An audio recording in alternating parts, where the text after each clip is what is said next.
ಜ್ಞಾನ ಭಕ್ತಿ ವೈರಾಗ್ಯ ಯೂಟ್ಯೂಬ್ ಚಾನೆಲ್ಗೆ ತಮ್ಮೆಲ್ಲರಿಗೂ ಆತ್ಮೀಯವಾದ ಸ್ವಾಗತ. ಇವತ್ತು ಆಷಾಢ ಮಾಸದ ಕಡೆಯ ದಿನ. ನಾಳೆಯಿಂದ ಅದೇ ಆಷಾಢ ಮಾಸದ ಕೃಷ್ಣ ಪಕ್ಷದ ಅಮಾವಾಸ್ಯೆ ಭೀಮನ ಅಮಾವಾಸ್ಯೆ ಅಂತ ಕರಿತೀವಿ. ನಾಳೆಯಿಂದ ಶ್ರಾವಣ ಮಾಸವು ಶುರುವಾಗತ್ತೆ. ಇಷ್ಟು ದಿನವೂ ಕೂಡ ಮಹಾಲಕ್ಷ್ಮಿ, ಮಹಾಸರಸ್ವತಿ, ಮಹಾಕಾಳಿಯ ಆರಾಧನೆಯನ್ನು ನಾವು ಮಾಡ್ಕೊತಾ ಬಂದ್ವಿ. ಯಾಕೆ ಶಕ್ತಿಪೀಠಗಳಿಗೆ ಹೆಚ್ಚಿನ ಶಕ್ತಿ ಇರುತ್ತೆ ಅಂತಲೂ ಕೂಡ ನಾವು ತಿಳ್ಕೊಂಡ್ವಿ. ಈಗ ನಾಳೆಯಿಂದ ಶ್ರಾವಣ ಮಾಸ ಅಂದರೆ ಹಬ್ಬಗಳ ದಿನಗಳು ಶುರುವಾಗತ್ತೆ. ಏನು ಭಗವಂತ ಯೋಗ ನಿದ್ರೆಯಲ್ಲಿ ಇದ್ದರೂ ಕೂಡ ಹಬ್ಬಗಳನ್ನ ಮಾಡಬೇಕಾ? ಹಬ್ಬಗಳನ್ನ ಯಾಕೆ ಮಾಡೋದ್ರಿಂದ ಭಗವಂತನಿಗೆ ಗೊತ್ತಾಗತ್ತಾ ಅಂತ ಕೆಲವ್ರ ಪ್ರಶ್ನೆ ಇದೆ. ಆದರೆ ನಮ್ಮ ಥರ ನಿದ್ದೆ ಮಾಡಲ್ಲ ಭಗವಂತ. ಯೋಗ ನಿದ್ರೆಗೆ ಜಾರಿರ್ತಾನೆ ಭಗವಂತ. ಎದ್ದಿದ್ದಾಗಲೇ ಎಷ್ಟೋ ಅನಾಚಾರಗಳು ಕಲಿಯುಗದಲ್ಲಿ ನಡೀತಾ ಇರುತ್ತೆ. ಆದರೆ ಈಗ ಯೋಗ ನಿದ್ರೆಗೆ ಜಾರಿರೋದ್ರಿಂದ ನಾವು ನಮ್ಮನ್ನು ರಕ್ಷಣೆ ಮಾಡ್ಕೊಳ್ಳೋದಕ್ಕೆ ಪ್ರಬಲವಾದ ಆಚರಣೆ ಮುಖಾಂತರವೇ ಸಾಧ್ಯ.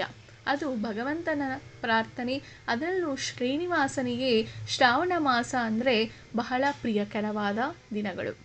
ಅದರಿಂದ ಭಗವಂತನಿಗೆ ಆರಾಧನೆಗಳನ್ನು ಪ್ರತಿಯೊಂದು ಮಹಾಲಕ್ಷ್ಮಿ, ಮಹಾಸರಸ್ವತಿ, ಮಹಾಕಾಳಿಯನ್ನು ಆ 3 ರೂಪವಾಗಿ ನಾವು ಉತ್ಥಾನ ದ್ವಾದಶಿವರೆಗೂ, ಹಾಗೂ ಭಗವಂತ ಉತ್ಥಾನ ದ್ವಾದಶಿಯಂದು ಎದ್ದೇಳೋವರೆಗೂ ಅವತ್ತು ಯೋಗ ನಿದ್ರೆಯಿಂದ ಹೊರಗೆ ಬರ್ತಾನೆ.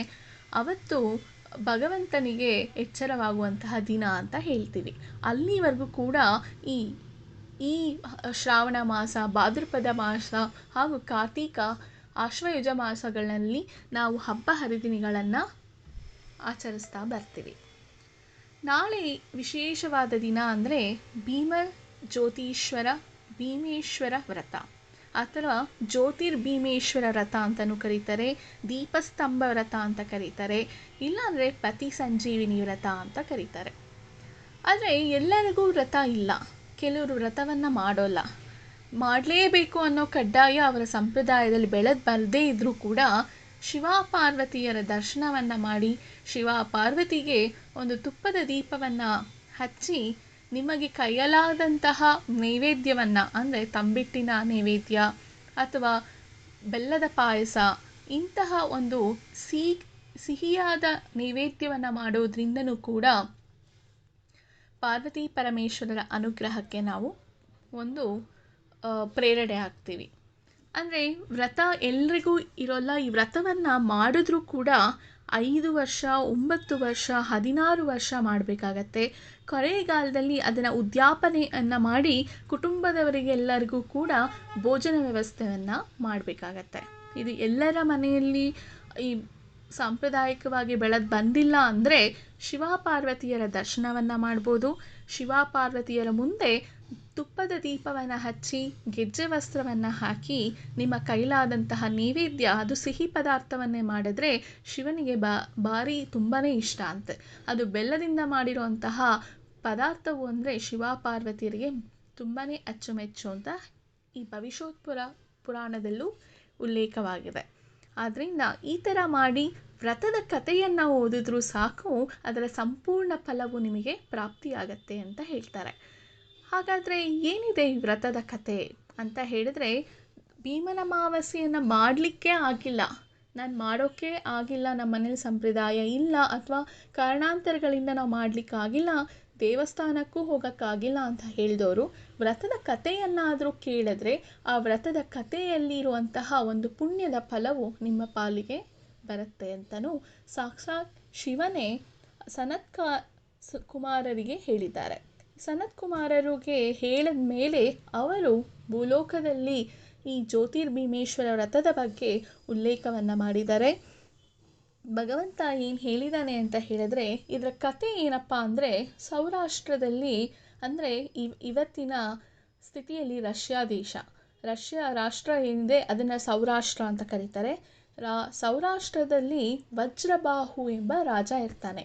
ಅವನಿಗೆ ತುಂಬಾ ರೂಪವಂತ, ತುಂಬ ಧೈರ್ಯವಂತ, ಪರಾಕ್ರಮಿ, ಹಾಗೂ ಎಲ್ಲದಕ್ಕೂ ಅವನು ರಾಜ ಎಂಬ ಒಂದು ಪಟ್ಟಕ್ಕೆ ಬಿರುದನ್ನು ತಗೊಳ್ಳೋದಕ್ಕೆ ಅವನು ತುಂಬಾ ಅವಶ್ಯಕವಾಗಿ ರಾಜನೆಂಬ ಬಿರುದಿಗೆ ಸೂಕ್ತನಾಗಿರ್ತಾನೆ. ಅವನಿಗೆ ಒಬ್ಬ ಮಗ ಇರ್ತಾನೆ, ಅವನ ಹೆಸರು ಜಯಶೀಲ. ಜಯಶೀಲನು ಕೂಡ ತಂದೆಯಂತೆ ಪರಾಕ್ರಮಿ, ಸುಂದರವಾಗಿರ್ತಾನೆ. ಹಾಗೂ ಅವನು ಕೂಡ ಎಲ್ಲ ಆಕ್ರಮಣಗಳನ್ನು ಯಾರೇ ಒಂದು ದುಷ್ಕರ್ಮಿಗಳು ಯಾರೇ ಆಕ್ರಮಣ ಮಾಡಿದರೂ ಅಷ್ಟೇ ಪ್ರಭಾವಶಾಲಿಯಾಗಿ ಅವರೊಂದಿಗೆ ಯುದ್ಧವನ್ನು ಮಾಡಿ ಗೆಲ್ಲುವಂತಹ ಸಾಮರ್ಥ್ಯವನ್ನು ಹೊಂದಿರ್ತಾನೆ. ಆದರೆ ಅವನಿಗೆ ಅಲ್ಪಾಯುಷ ಇರುತ್ತೆ. ಕಾರಣಾಂತರಗಳಿಂದ ಅಕಾಲಿಕ ಮರಣ ಅವನಿಗೆ ಸಂಭವಿಸಿ ಅವನಿಗೆ ಮದುವೆ ಒಂದು ಏಜಿನಲ್ಲೇ ಕೂಡ ಅವನು ಸತ್ತೋಗ್ಬಿಡ್ತಾನೆ. ಈ ಸತ್ತೋದಾಗ ತನ್ನ ತಂದೆಯಾದ ವಜ್ರಬಾಹು ಮಹಾರಾಜನಿಗೆ ತುಂಬಾ ದುಃಖಗೀಡಾಗ್ತಾನೆ. ಅವನಿಗೆ ತನ್ನ ಮಗನ ಮದುವೆ ಆದರೂ ನೋಡಬೇಕಲ್ಲ, ಹೀಗಾದರೂ ಮಾಡಿ ಅಂತ ಹೇಳಿ ಅವನು ಒಂದು ಡಂಗೂರವನ್ನು ಹೊಡೆಸ್ತಾನೆ. ತನ್ನ ಮಗನ ಶವವನ್ನು ಇಟ್ಟುಕೊಂಡು ಕೂಡ ಡಂಗೂರವನ್ನು ಹೊಡೆಸ್ತಾನೆ.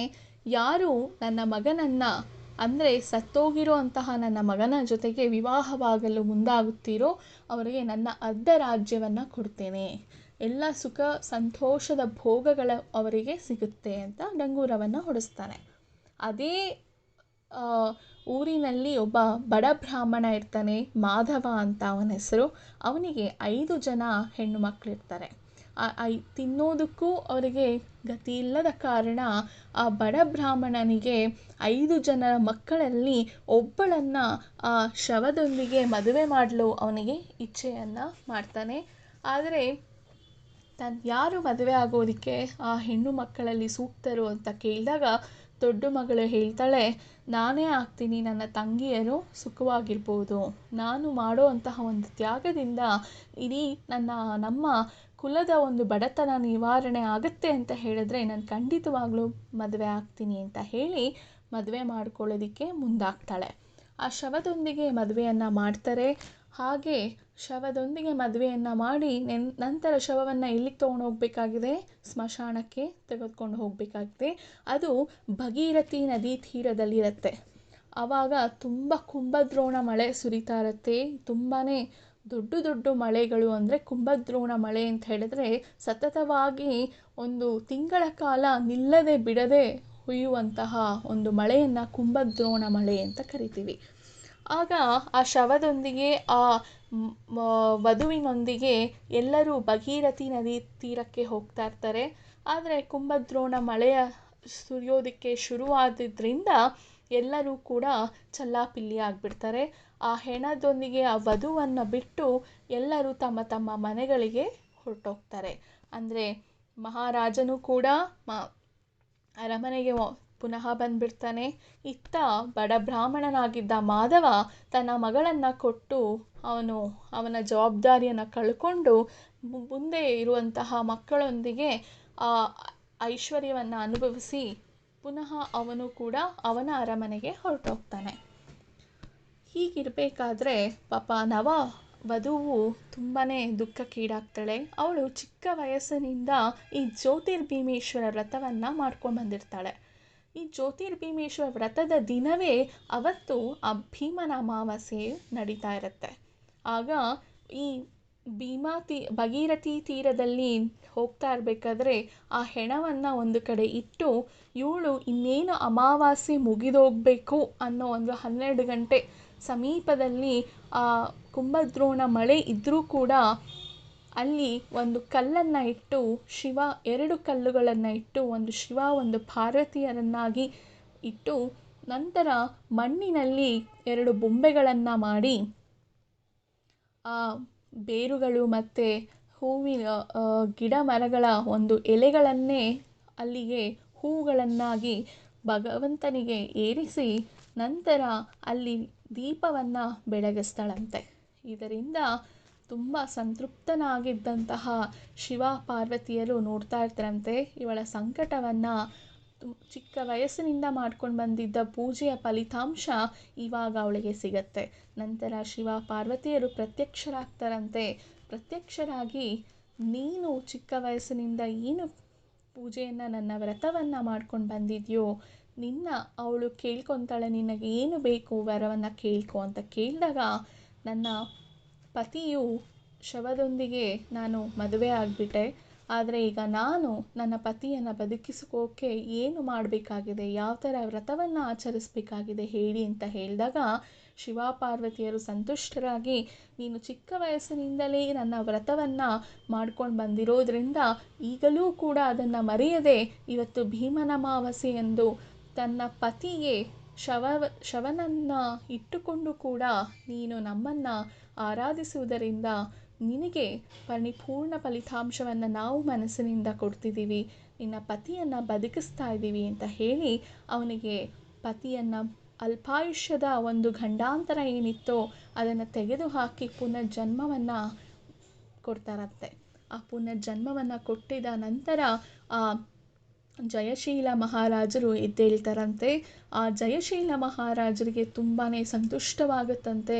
ಶಿವಪಾರ್ವತಿಯರ ದರ್ಶನವನ್ನು ಮಾಡ್ತಾರೆ ಗಂಡ ಹೆಂಡತಿ. ಅಂದರೆ ಆ ಬಡ ಬ್ರಾಹ್ಮಣನ ಮಗಳಾಗಿದ್ದ ಅವಳು ಮತ್ತು ತನ್ನ ಹೆಂಡತಿ, ತನ್ನ ಗಂಡನಾದ ಜಯಶೀಲನೊಂದಿಗೆ ತನ್ನ ಹೆಂಡತಿ ನನ್ನನ್ನು ಸತ್ತು ಹೋಗಿದ್ದನ್ನು, ನನ್ನನ್ನು ಈ ವ್ರತವನ್ನು ಮಾಡಿ ನನ್ನ ಬದುಕಿಸಿಕೊಂಡಿದ್ದ ಕಾರಣ ಹೆಂಡತಿಯ ಮೇಲೆ ತುಂಬ ಅಪಾರವಾದ ಪ್ರೀತಿ ಗೌರವವನ್ನು ಇಟ್ಕೊಂಡಿರ್ತಾನಂತೆ. ಹಿಂಗೆ ಶಿವಪಾರ್ವತಿಯರ ಒಂದು ಆಶೀರ್ವಾದವನ್ನು ಪಡೆದು ಪತಿ ಸಂಜೀವಿನಿ ಅಂದರೆ ಆರೋಗ್ಯವನ್ನು ಕೊಡು ಅಂತ ತನ್ನ ಗಂಡನಿಗೆ ಕೇಳುವಂತಹ ಒಂದು ವ್ರತವೇ ಈ ಜ್ಯೋತಿರ್ಭೀಮೇಶ್ವರದ ವ್ರತ ಅಂತ ಈ ಭವಿಷ್ಯೋತ್ತರ ಪುರಾಣದಲ್ಲಿ ಇದರ ಉಲ್ಲೇಖವಿದೆ. ಅಂದರೆ ಗಂಡಂದಿರ ಅಂದರೆ ತನ್ನ ಅಪ್ಪ ಆದ ಮೇಲೆ ನೆಕ್ಸ್ಟು ನಮಗೆ ಜೀವನದಲ್ಲಿ ಬರೋದು ಒಬ್ಬರ ಆಶ್ರಯವಾಗಿ ಬರೋದೇ ಗಂಡನಾಗಿ. ಗಂಡ ಅವರು ಯಾವ ರೀತಿಯಲ್ಲಿ ಹೆಂಡತಿಯನ್ನು ಒಂದು ಗೌರವಿಸಿ ಪ್ರೀತಿಯಿಂದ ನೋಡಿಕೊಳ್ತಾರೋ ಹಾಗೆಯೂ ಕೂಡ ಹೆಂಡತಿಯು ಕೂಡ ಅವರ ಆರೋಗ್ಯಕ್ಕೆ ಮತ್ತು ಅವರ ಒಂದು ಸಂಜೀವತ್ವಕ್ಕೆ ಅಂತ ಹೇಳಿದ್ರೆ ಅವರ ಒಂದು ಮುತ್ತೈದೆ ಭಾಗ್ಯ ನನಗೆ ಕೊನೆಯವರೆಗೂ ಇರಲಿ, ಅವರು ಜೀವಂತವಾಗಿದ್ದರೆ ನನಗೆ ಮುತ್ತೈದೆ ಭಾಗ್ಯ ಕೊನೆಯವರೆಗೂ ಇರುತ್ತೆ ಅನ್ನೋ ಕಾರಣಕ್ಕೋಸ್ಕರ ಅವರ ಆರೋಗ್ಯಕ್ಕಾಗಿ ಅವರ ಅಮರತ್ವಕ್ಕಾಗಿ ಈ ಪೂಜೆಯನ್ನು ಎಲ್ಲರೂ ಕೂಡ ಮುತ್ತೈದೆಯರು ಮಾಡ್ತಾರೆ.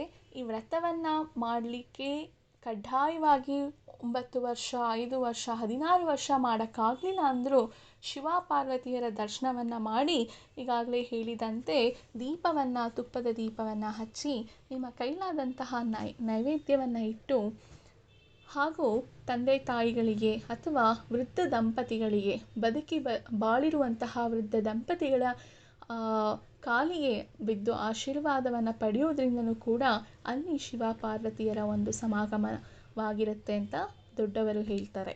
ಆದ್ದರಿಂದ ಮದುವೆ ಆಗದೇ ಇರೋರು ಏನು ಮಾಡಬೇಕು ಅಂತ ಹೇಳಿದ್ರೆ, ಮದುವೆ ಆಗದೇ ಇರೋರು ಕೂಡ ನಮ್ಮ ಮಾಧವ ಬಡ ಬ್ರಾಹ್ಮಣನ ಮಗಳು ಚಿಕ್ಕ ವಯಸ್ಸಿನಿಂದಲೇ ಪೂಜೆಯನ್ನು ಮಾಡ್ಕೊಂಡು ಬಂದಿದ್ದರಿಂದ ಆ ಫಲಿತಾಂಶ ಅವನಿಗೆ ಕೊನೆಯದಾಗಿ ಸಿಕ್ಕಿದ ಕಾರಣ ತಾವು ಕೂಡ ಮದುವೆ ಆಗದಿರೋ ಹೆಣ್ಣು ಮಕ್ಕಳು ಕೂಡ ಈ ಪೂಜೆಯನ್ನು ಮಾಡ್ಕೊಳ್ತಾ ಬಂದರೆ ಸಂಸ್ಕಾರವುಳ್ಳ ಹಾಗೂ ಪರಿಶುದ್ಧ ಮನಸ್ಸುಳ್ಳ ಒಳ್ಳೆ ಚಾರಿತ್ರಿಕವುಳ್ಳ ವರವು ಅವನಿಗೆ ಸಿಗುತ್ತೆ ಎಂಬುದು ಒಂದು ಭಾವನೆಯಾಗಿ ಈ ಜ್ಯೋತಿರ್ಭೀಮೇಶ್ವರ ವ್ರತವನ್ನು ಆಚರಿಸತಕ್ಕದ್ದು. ಆದ್ದರಿಂದ ಎಲ್ಲರೂ ಕೂಡ ನಾಳೆಯಿಂದ ಶ್ರಾವಣ ಮಾಸ ಶುರುವಾಗುತ್ತೆ. ಎಲ್ಲರೂ ಹಬ್ಬಗಳಲ್ಲಿ ಬ್ಯುಸಿಯಾಗಿರ್ತೀರ. ಒಂದೊಂದು ಹಬ್ಬಕ್ಕೂ ಒಂದೊಂದೇ ಆದ ವೈಶಿಷ್ಟ್ಯವಿದೆ. ಅದನ್ನು ತಿಳಿತಾ ಎಲ್ಲ ಹಬ್ಬಗಳಲ್ಲೂ ಭಗವಂತನ ಪ್ರೀತಿಗೆ ಪಾತ್ರರಾಗೋಣ ಅಂತ ಹೇಳ್ತಾ ಈ ಒಂದು ಭೀಮನ ಅಮಾವಾಸ್ಯೆಯ ಪೌರಾಣಿಕ ಹಿನ್ನೆಲೆಯ ವಿಡಿಯೋವನ್ನು ಮುಗಿಸ್ತಾ ಇದ್ದೀನಿ. ಮುಂದಿನ ವಿಡಿಯೋದಲ್ಲಿ ಸಿಗ್ತೀನಿ. ಅಲ್ಲಿವರೆಗೂ ನಮಸ್ಕಾರ.